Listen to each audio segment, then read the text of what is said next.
రెండో దశ ఆస్తుల నగదీకరణకు సంబంధించి రైల్వే శాఖ కొత్త లక్ష్యాన్ని నిర్దేశించుకుంది. తొలి దశ లక్ష్యాన్ని చేరుకోవడానికే పోరాడుతున్న తరుణంలో కొత్త టార్గెట్ పెట్టుకోవటం గమనార్హం. రైల్వే శాఖ రూపొందించిన సెకండ్ ఫేజ్ మానిటైజేషన్ ప్లాన్ గురించి మరిన్ని వివరాలు తెలుసుకుందాం. రానున్న 5 ఏళ్లలో ఆస్తుల నగదీకరణ ద్వారా 2.5 ట్రిలియన్ల నిధులు సమీకరించాలని రైల్వే శాఖ కొత్తగా ప్రణాళిక సిద్ధం చేసింది.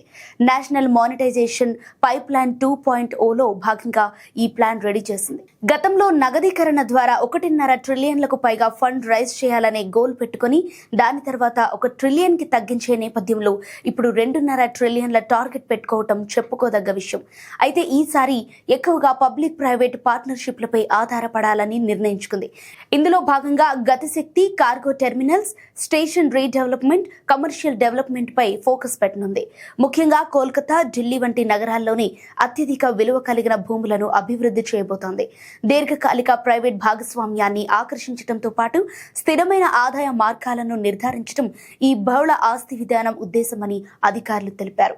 గతంలో ఎదురైన ఆటంకాలను అధిగమిస్తూ ముందుకు పోవాలనే కృత నిశ్చయంతో ఉంది.